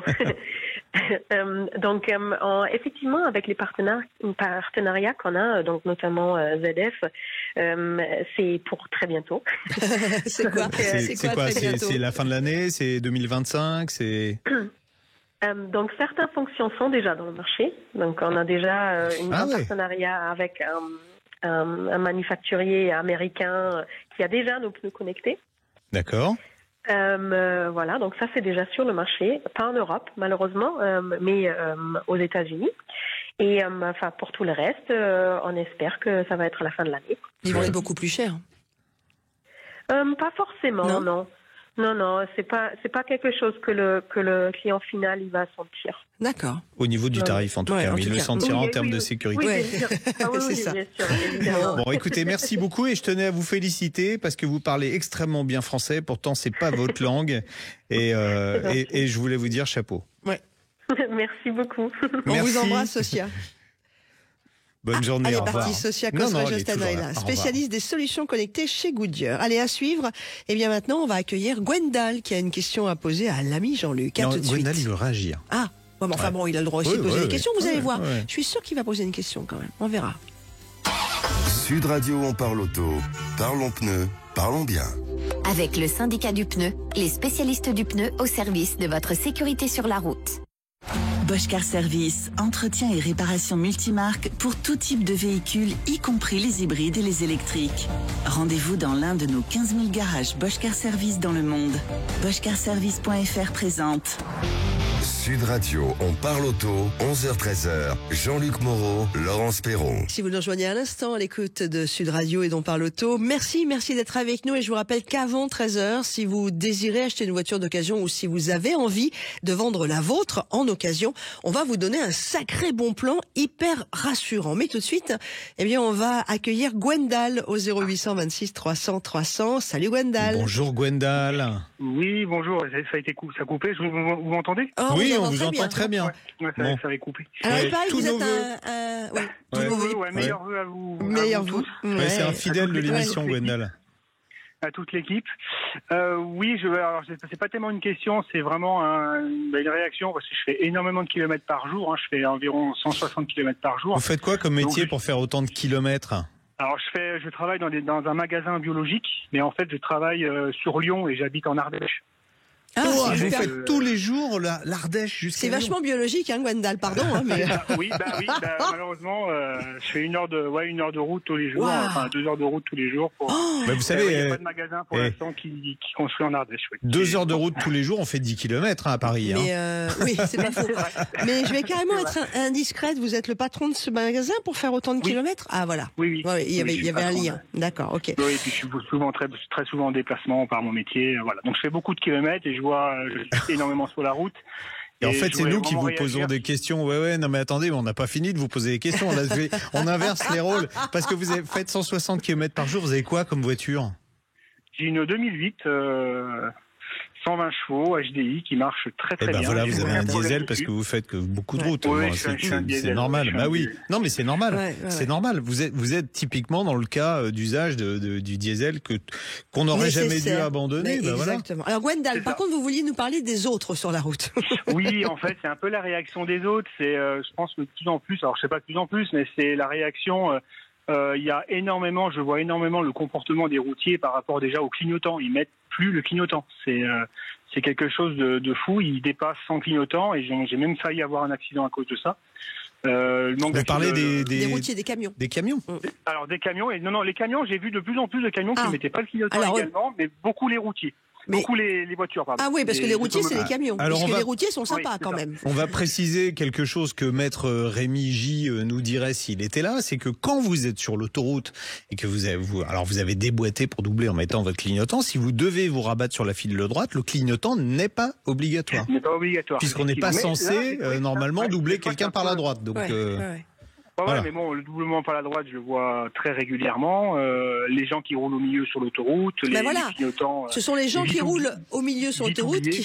Non, mais c'est vrai que le clignotant, c'est quelque chose en voie de disparition. Moi, je suis motard, donc je roule en permanence.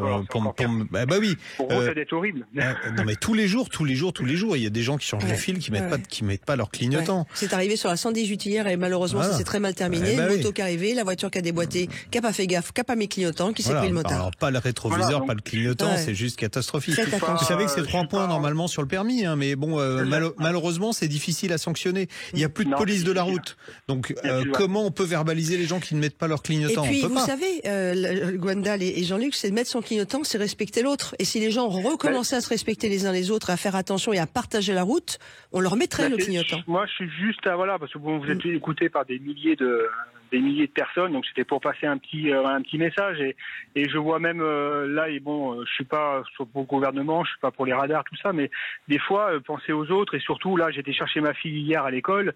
En fait, il y a quelqu'un qui a laissé son moteur pendant 20 minutes allumé, quoi, parce qu'il y avait le chauffage dedans, et elle a même ouvert les fenêtres parce qu'il y avait trop chaud dans la voiture.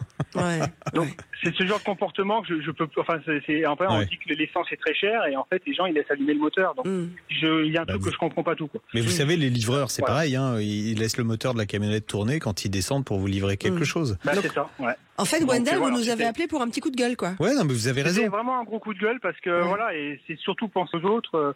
Moi, je roule énormément et en fait, je suis très économe. Mais moi, mes freins, je les ai changés au bout de 70 000 km, mes plaquettes de frein. Donc, mes pneus, je les change à 65 000.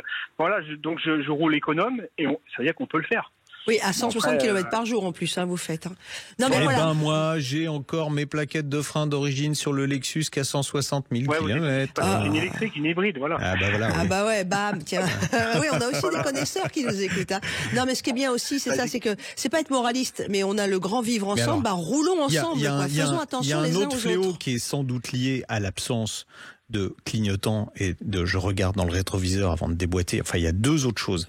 Il y a le téléphone au volant. Et l'écran. Vraiment, et c'est quelque chose de catastrophique. Et quand je dis le téléphone au volant, c'est pas forcément à la main. Non. C'est quand vous avez une conversation avec quelqu'un, vous allez changer de fil, vous allez oublier votre clignotant. Et puis il y a l'écran.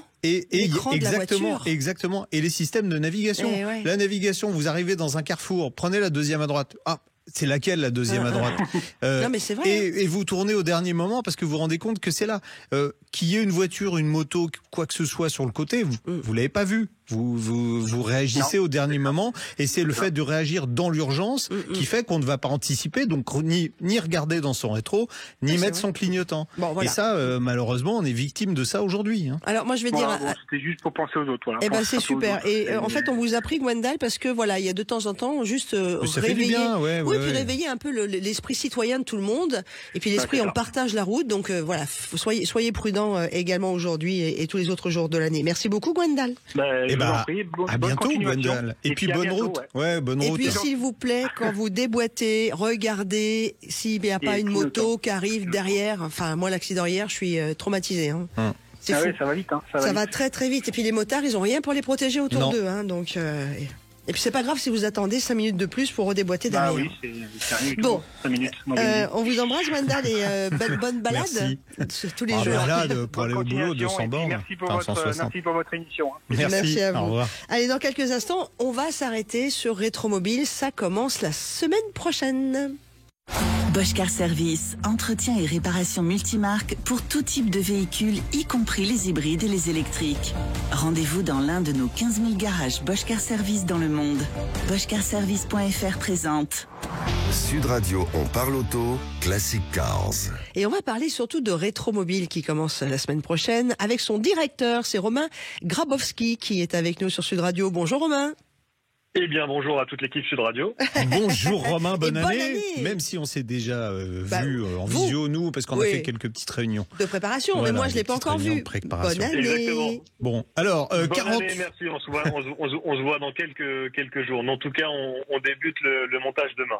Oui, parce que c'est le 31 janvier que ça commence. Parce que ça ouvre au public mercredi matin, c'est ça? Tout à fait, mais bon, on a quand même 75 000 mètres carrés à installer, donc ça nous occupe un tout petit peu. Je me rends pas compte, 75 000 mètres carrés, c'est plus, moins que les années précédentes? C'est entre plus 15 et plus 20% par rapport à l'année passée. Et pour ceux qui connaissent la porte de Versailles et son parc des expositions, c'est combien de halls?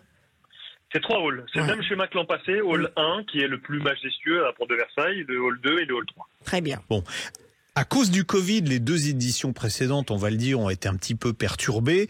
Donc cette année, ça y est, tous les grands collectionneurs, toutes les grandes maisons qui vendent des voitures de collection seront là? Bah oui, effectivement, l'an passé, c'était la première année sans restriction. Donc on a pu faire une édition normale. Mais c'est comme une pompe qu'on doit réamorcer, effectivement relancer la machine, d'autant plus que Rétromobile n'est pas un salon français, c'est un salon international, donc avec toutes les contraintes qu'on peut imaginer.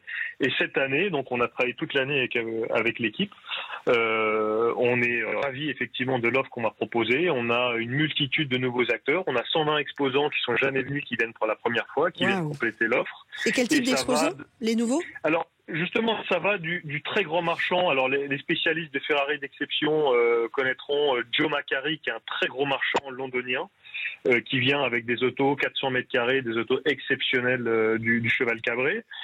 Donc, on va avoir ce type d'exposants, mais pas que. On a aussi travaillé avec une multitude de petits acteurs de la pièce de refabrication, des Renel, des pneus collection, des gens comme ça, pour avoir aussi s'étoffer l'offre Rétromobile sur celui qui a une auto plus populaire et qui vient chaîner de la pièce. C'était le reproche qu'on faisait un petit peu à Rétromobile avant, dire voilà, c'est un salon, c'est un très beau salon, mais c'est un peu élitiste. Donc vous voulez revenir un peu plus proche du collectionneur lambda.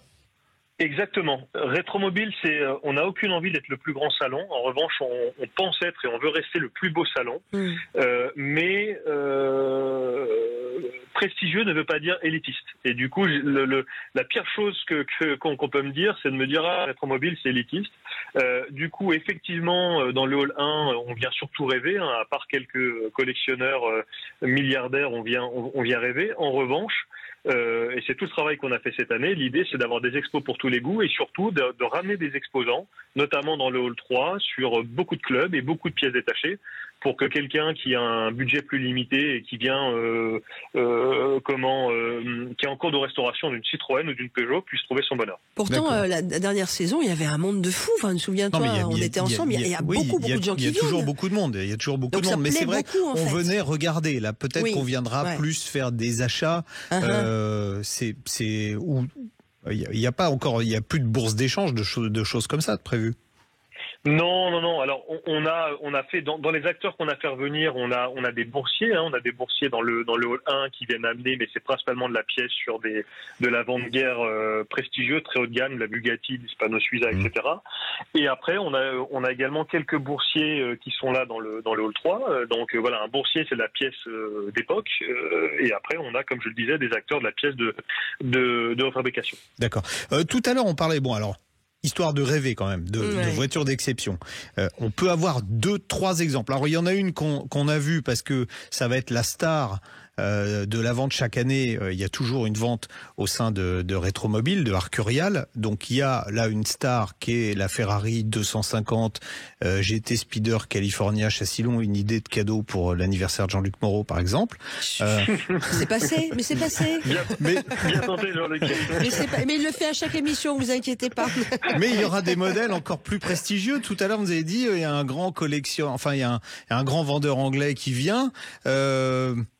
Il y aura, par exemple, une GTO, un Rétromobile ? Alors, de par la valeur des véhicules, on travaille avec une multitude d'acteurs qui gèrent notamment les douanes pour apporter ces véhicules. Donc, j'ai les infos qui me remontent. Je vais vous répondre positivement, oui, et je vais même vous répondre qu'il y en aura vraisemblablement pas qu'une. Waouh! Ah non, mais là, ça y est, il y a les yeux de Jean-Luc qui viennent d'un seul coup, il y a la magie qui est revenue.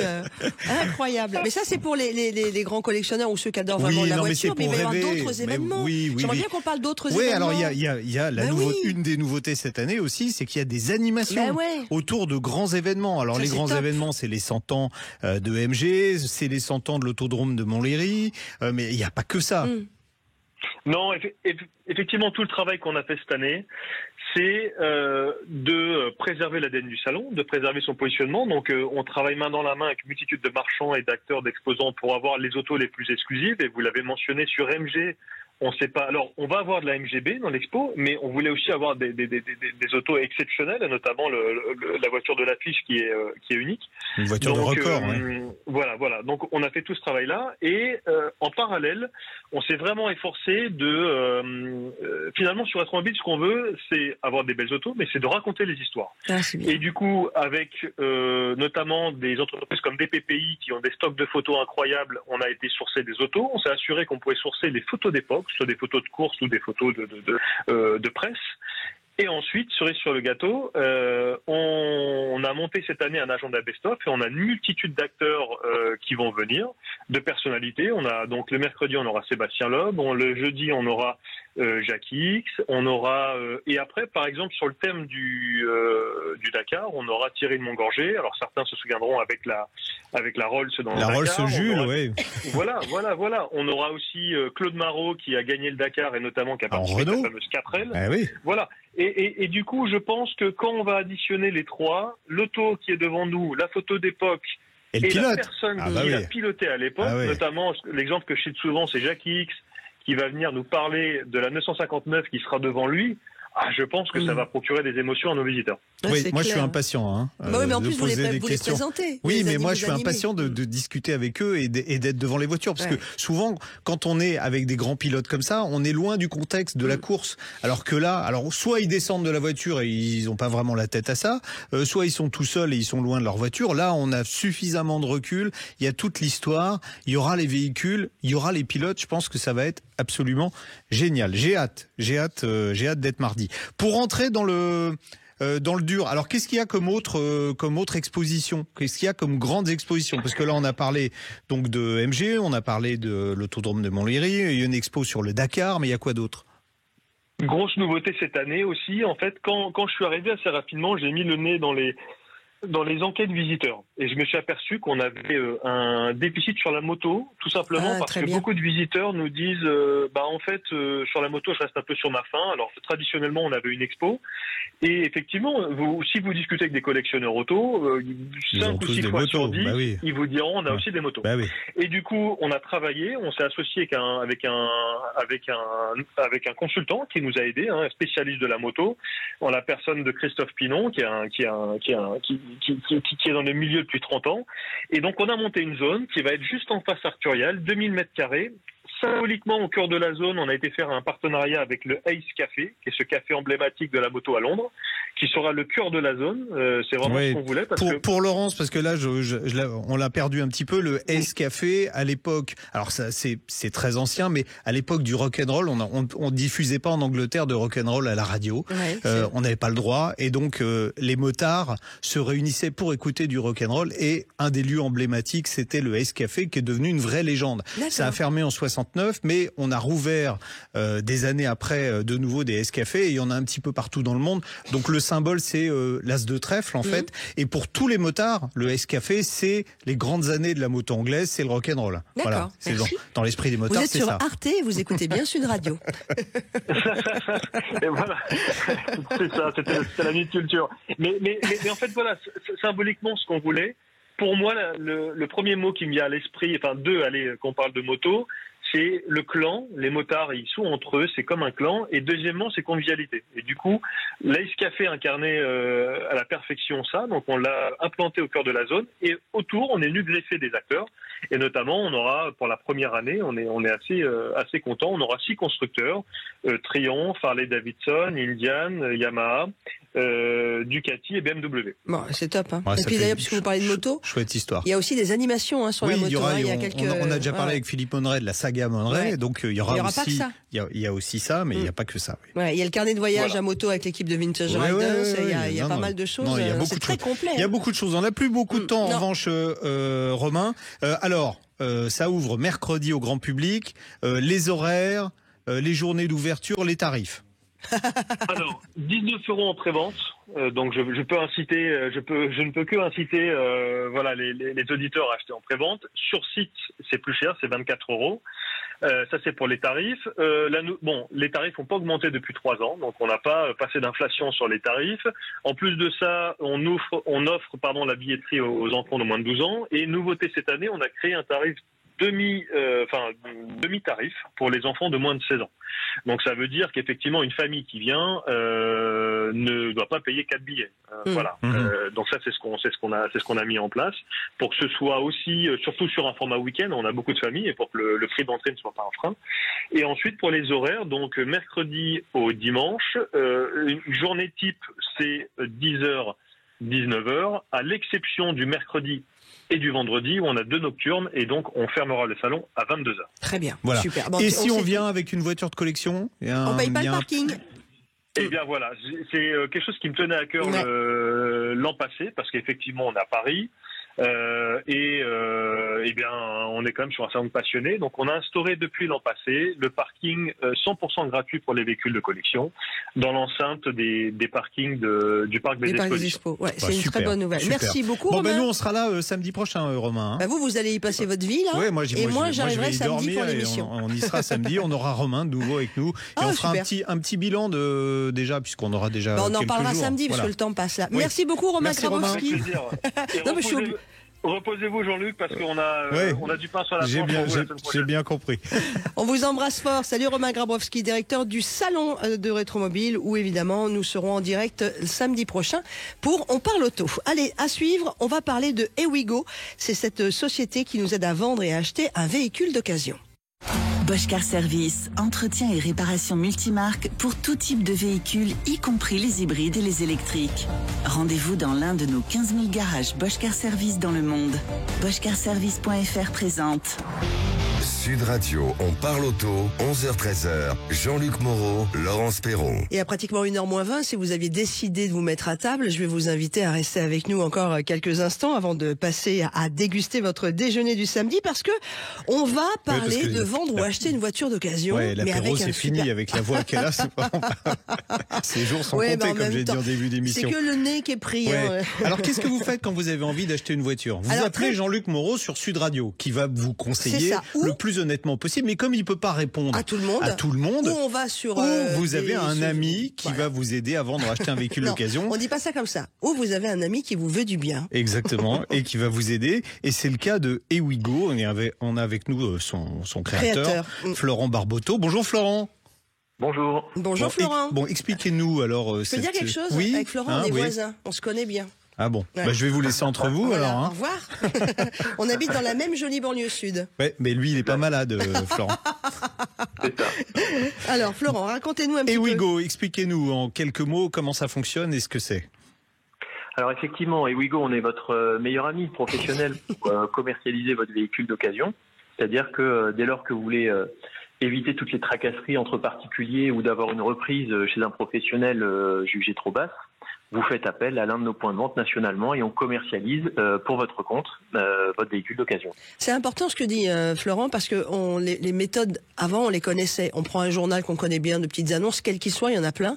Mais des fois on peut se faire avoir sur la marchandise, on peut mal vendre son véhicule alors qu'on pourrait le vendre mieux en termes de prix. Enfin, c'est hyper intéressant ce qu'ils ont créé. Il y a aussi certaines, alors comme on dit, on parle vrai sur Sud Radio, il y a aussi certaines grandes enseignes, je sais pas comment je peux les appeler, vendez votre voilà, qui vous disent super, on vous reprend votre voiture, vous arrivez, on vous dit sur le mail on vous la reprend 25 000 et quand vous arrivez, le gars fait le tour de la voiture et vous retrouvez un truc à 12 000 parce que on vous rajoute on enlève surtout on enlève parce que on vous dit mais là attendez, regardez ça, il y a une rayure, le pneu il est usé, le truc, le machin. Donc là vous comment ça se passe, tiens Florent, j'ai une voiture à vendre. Laquelle? Non, moi j'ai pas de voiture à vendre, je ne vends pas ma voiture. Mais en admettant, j'ai une voiture à vendre, je prends contact. Alors il y a combien de succursales en France déjà? Alors voilà, laquelle voiture, question importante, puisqu'on ne commercialise pas n'importe quoi. On a une vraie charte de qualité, on pourra en parler. Pour répondre à votre question, on a aujourd'hui 140 points de vente répartis sur toute la France, donc forcément un point de vente proche de chez vous et qui réalise quand même plus de 20 000 transactions à l'année. D'accord. Donc j'ai une voiture. Alors oui, pas n'importe laquelle. Moi j'ai que des vieilles bagnoles. Hein, donc par exemple une petite BMW série 1 2020. Ouais, voilà. 60 000 km. Oui, qui appartient à Laurence P. de Paris. Très bien. Donc vous vous rendez en fait dans l'un de nos points de vente proche de chez vous. Et le conseiller va alors déjà inspecter votre voiture, vérifier qu'elle correspond bien à notre charte de qualité, que ce soit âge, kilométrage, historique d'entretien et une centaine de points de contrôle. Ensuite, une fois ça fait, signer un mandat de vente, c'est-à-dire que le client va nous mandater pour qu'on puisse commercialiser son véhicule pour son propre compte. Et puis, on va enfin faire l'ensemble des reportages photos du véhicule, très complet, ainsi que l'historique des factures, d'entretien, etc.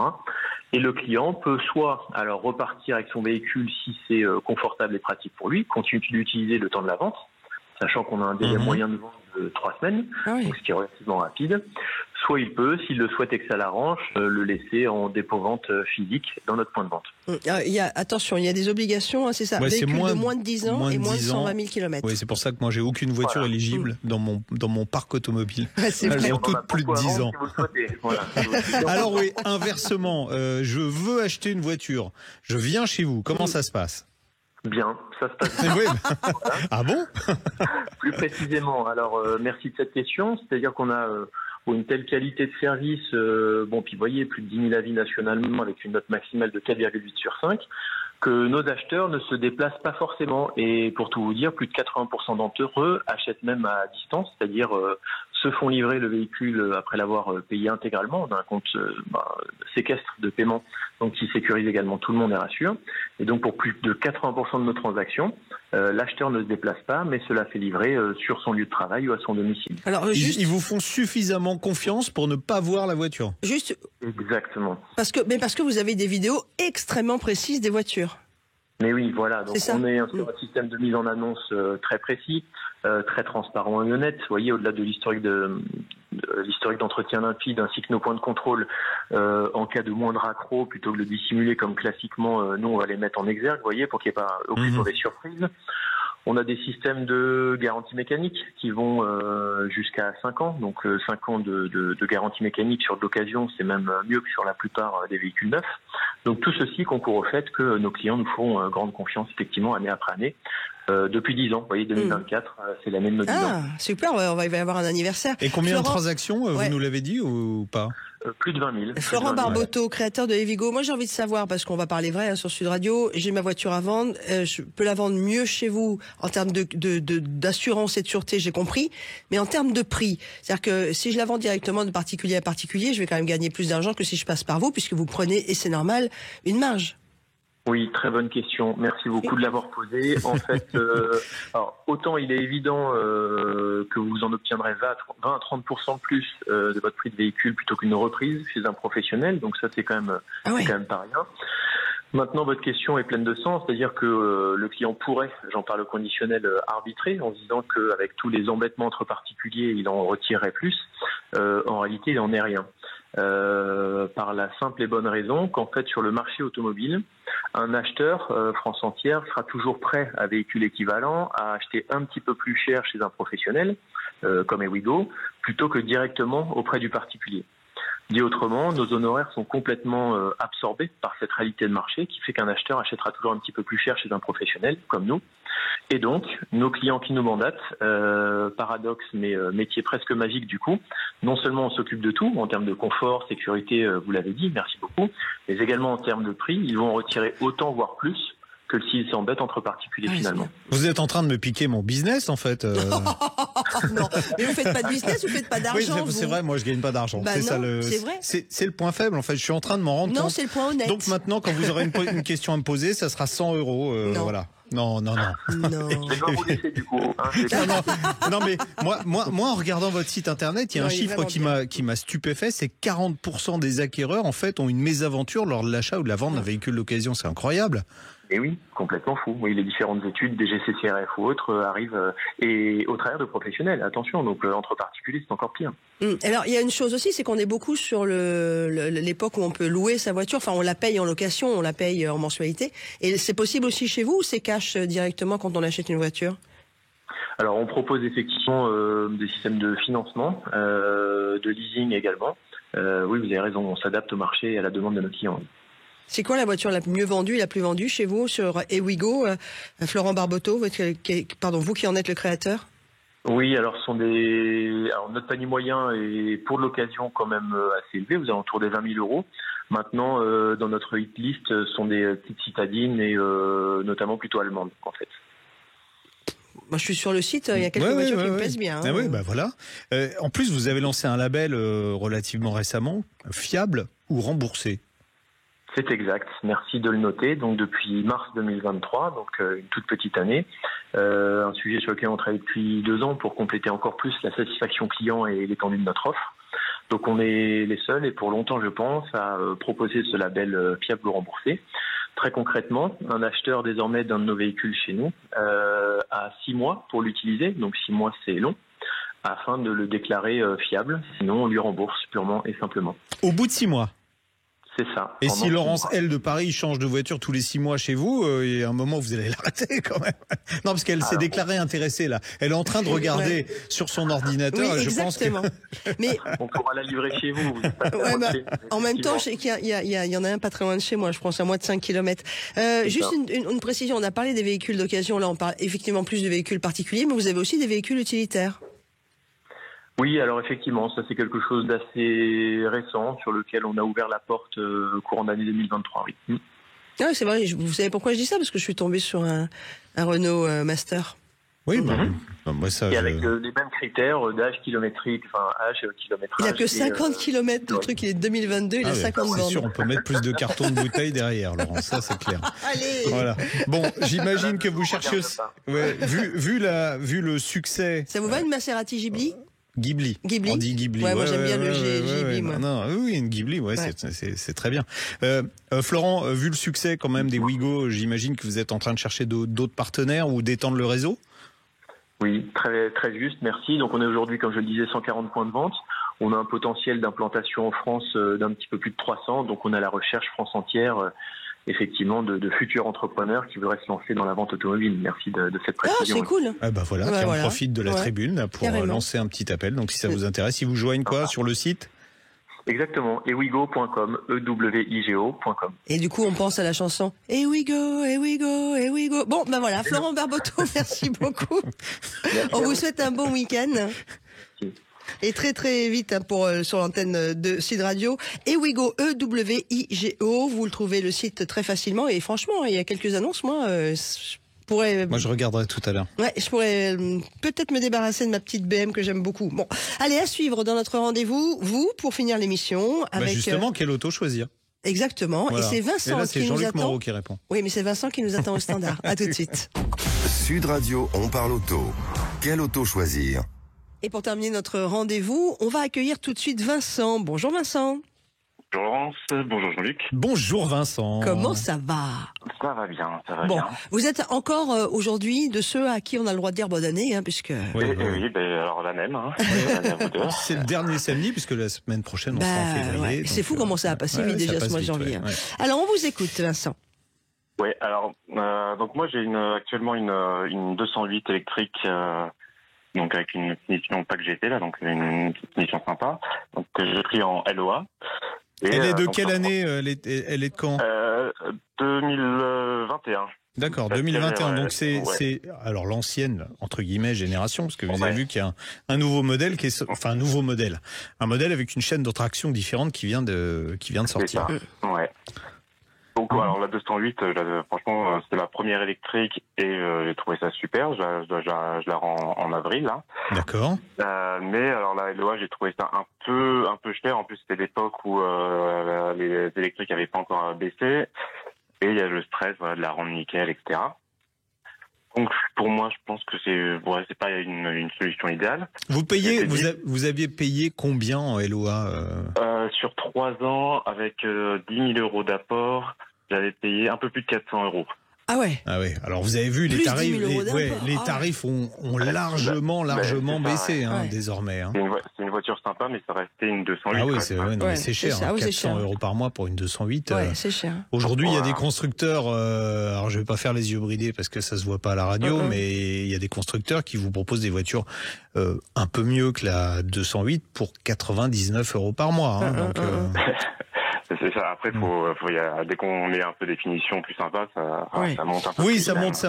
D'accord. Ça, c'est le tarif d'accès. Mais vous voyez la différence qu'il peut y avoir, même si vous êtes au-dessus du tarif d'accès, entre 99 et 400 €. En tout cas, Vincent, ce que vous êtes en train de nous dire, c'est que pour vous, ça vous convient pas, quoi. Voilà, si, donc je m'étais trop cher, mais la voiture électrique, vous voulez rester sur l'électrique, on est d'accord. Le électrique ou hybride rechargeable, parce que finalement, je fais jamais plus de 100 km par jour. Non, mais c'est le LOA qui vous convient pas, Vincent, on a bien compris.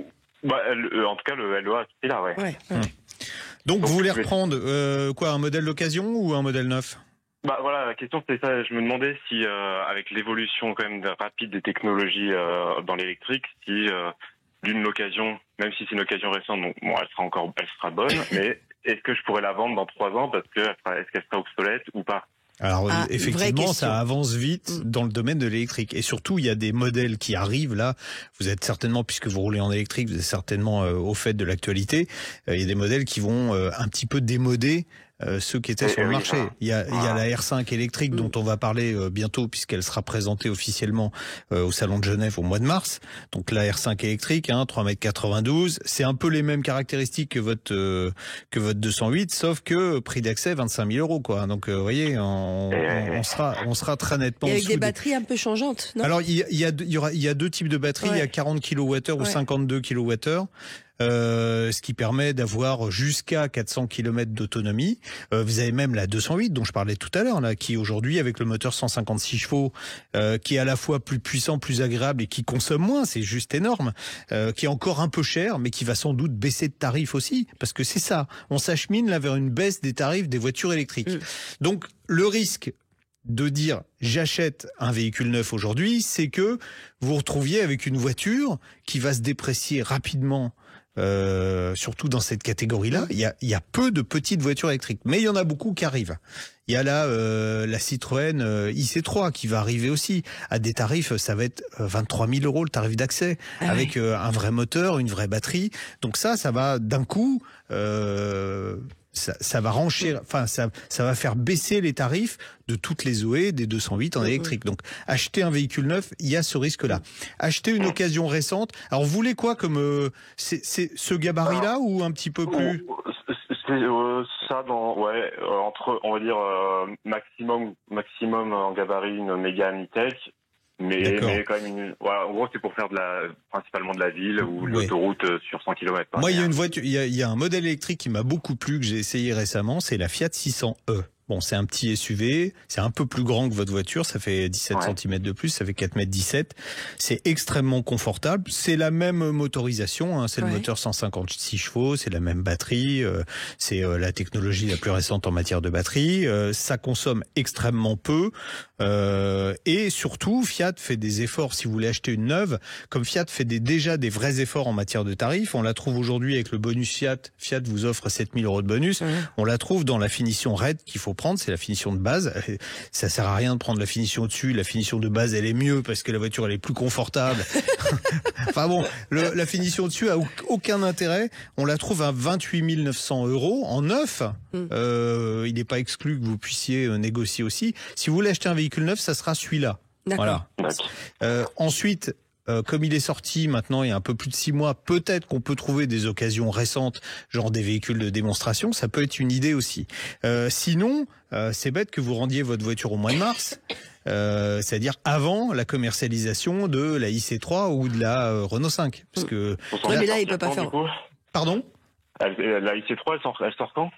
La IC3, Citroën a avancé les précommandes, vous pouvez réserver déjà maintenant, il y a un monde fou qui les veut. Le leasing social, avec le leasing social, c'est des véhicules aussi qui vont... je pense que au départ, les constructeurs vont avoir un petit peu de mal à fournir. Et alors, très rapidement, pour Vincent, et par rapport à l'explication que vous avez donnée intégralement, Jean-Luc, presque, ça serait bien qu'ils repartent sur une LOA quand même. Exactement. C'est ça. Exactement, c'est ce que j'allais vous dire au final. C'est plutôt que d'acheter le véhicule neuf, c'est de repartir sur une LOA. Regardez, franchement, les propositions de Fiat sont les plus intéressantes financièrement, je trouve, en ce moment. Après, les Chinois proposent évidemment le des seul choses truc, c'est que s'il prend Fiat, il est obligé de racheter sa 208 parce que sinon il va devoir continuer avec Peugeot. Ou vous prenez une 208 avec la nouvelle motorisation, ce qui elle est bien aussi, mais elle est un peu trop chère dans le marché. Mais vous vous en foutez. Faut voir quelles conditions de LOA ils font aujourd'hui. À mon avis, avec 400 €. Ouais. Bon, en tout cas, on arrive malheureusement à la fin là. On peut pas déborder parce qu'on a le journal qui est en train de taper à la porte d'entrée là. Mais bon, Vincent, bon courage avec tout ce qu'on vous a dit. Voyez quelles conditions peuvent vous faire Peugeot, sinon allez voir Fiat. Allez voir Fiat, Et auquel cas, il faut racheter votre voiture, la revendre d'occasion. Et c'est là le problème de l'occasion électrique. Oui, même en électrique, exactement. Bon Vincent, je sais pas si on a vraiment éclairé votre lanterne, mais non, merci. Une question de 2 secondes pour Jean-Luc. Non, on peut pas, on peut, mais on peut pas. Mais non, mais 2 secondes, les enfants, on a déjà une minute dans la vue. Bon. Bon, allez-y vite. Voilà, pour 10 000 €, une Amiq 5, premier modèle ou deuxième génération Première. Pof, c'est parti. Hop, une question, une réponse. Allez, hop. Vincent, je vous embrasse fort. Non, je me fais gronder par mon réalisateur sinon. Merci l'ami Jean-Luc, on se voit la semaine prochaine. Rétromobile. Allez, l'émission se termine un petit peu comme ça, serré dans les temps, mais excusez-nous pour le retard. Et puis tout de suite après le journal, on vous laisse avec l'équipe d'Alain Marty et Invino. Tout de suite. Sud Radio, on parle auto, 11h-13h. Jean-Luc Moreau, Laurence Perron. Avec Bosch Car Service, entretien et réparation multimarque pour tout type de véhicule, y compris les hybrides et les électriques. Rendez-vous dans l'un de nos 15 000 garages Bosch Car Service dans le monde. boschcarservice.fr.